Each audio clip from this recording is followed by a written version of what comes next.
My name's Craig Campbell. Been on the railway 22 years, since I was 16.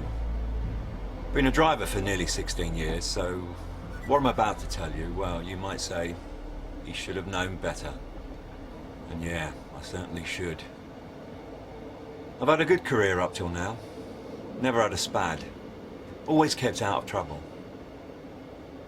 So I'm working this train from Bletchley to Bedford. The conductor's a bloke named Kevin Ryan. I often work with Kev. He's all right. Always has plenty to say, but he's all right. There's nobody for Kempston Hardwick, Craig. Righto, Kev. Tickets, please. Tickets. I'm Kevin Ryan. I've been a conductor for over 20 years. Before that, I was a signalman. I've never been in any sort of bother at work. As one of the senior men at my depot, I reckon myself to be very experienced. So nothing prepared me for what's about to happen. Up ahead I can see Kempston Hardwick platform and the starter at danger. Also there's a lad on the down platform waiting for our train. As I'm braking to a stop I see there's a bloke in a yellow vest on the up platform. On an earlier trip there were some P-Way guys between here and St John's, seeing to a broken fish plate I think. So now I'm thinking this bloke, who's now crossing the track in front of me, must be something to do with the P-Way gang.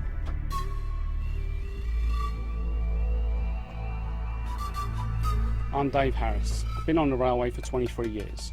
I now work for Network Rail and I'm a qualified COS, PICOP and machine controller. Earlier this morning I was working on another job about 10 miles from here as the COS. Well, they sent me over here as a bit of an emergency because the automatic barrier had failed and I'm supposed to operate it manually. Then, when the barriers are down, the red lights flashing and the warblers sounding, I'm supposed to give a green flare to the train driver. The only problem is, they didn't tell me what I was doing until I got here and, well, I haven't got any flags with me. I suppose I'll have to tell him.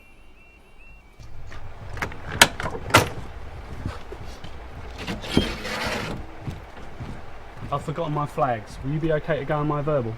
Yeah, I suppose so. Just this once. Okay. What's all that about? I think he's been sent to flag the signal, but he's got no flags. That's not bloody good enough. I know. I don't want to drop him in it. Where's he gone now then? I don't know. Gone to speak to the box, I suppose. Why didn't he use the SP2? Isn't it handy enough?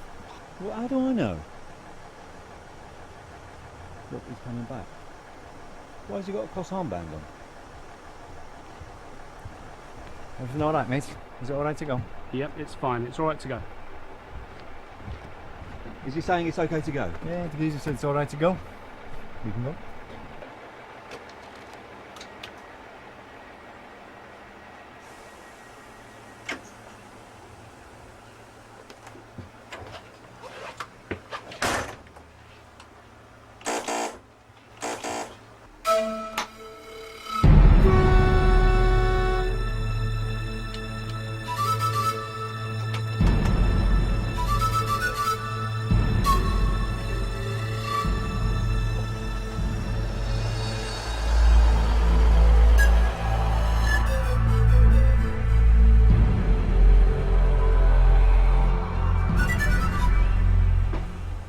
As I pulled out of Kempston Hardwick, I had an uneasy feeling. It just didn't feel right.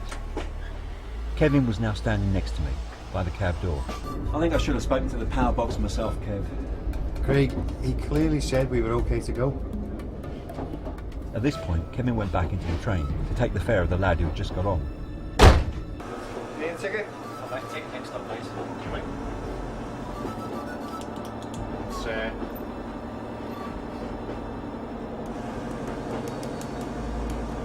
£2.60. The next thing I see is the distant Mike Victor 33 Romeo. It's at caution. Now I'm definitely feeling uneasy. Sure enough, Mike Victor 33, the next stop signal, is on. Now I know I'm in trouble.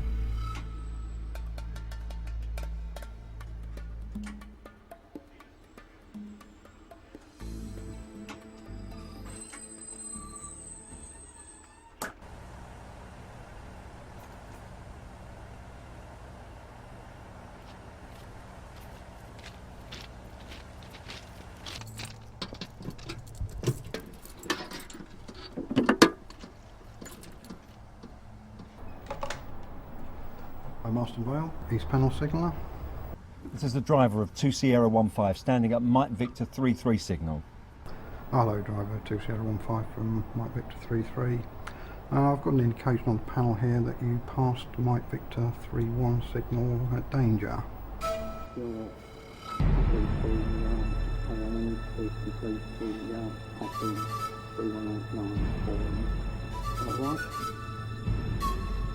When I heard that those two blokes had been involved in the SPAD, I knew instantly it was down to me. I didn't know that the signal was at danger. I didn't even look at the signal. I was sent there as a level crossing attendant, that's all. But I know in my heart I should never have been doing that job without the flags. I should never have gone onto the platform by the signalling.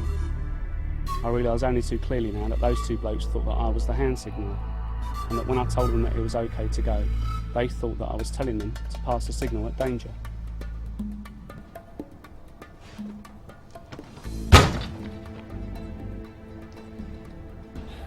I feel really bad about this, because I know Craig wasn't happy about that bloke with no flags. When he told us it was okay to go, well, I think Craig would have phoned the signaller if it hadn't been for me. I'm saying, yeah, he's saying it's all right to go. Why did I do that? I wish I'd just kept my mouth shut. The only reason I was working the doors from the front car of the train was because of the short platform, otherwise I'd have been at the back. If Craig had been on his own up the front, I'm sure this would never have happened. I wish I'd said nothing.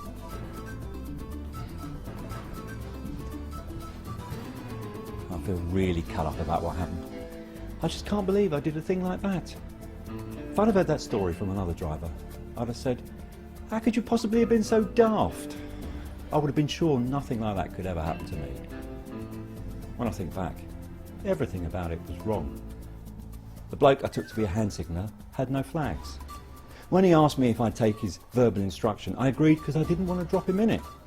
But even then, he never once said, I'm giving you authority to pass Mike Victor 31 at danger. And even though I felt uneasy about the whole thing, I never went to the SPT. Why not? I was only 10 feet away, for goodness sake. Poor old Kevin's beating himself up over this, saying it's all his fault because he encouraged me to go.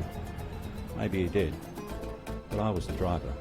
It's my responsibility to get the job done right, and I got it well and truly wrong.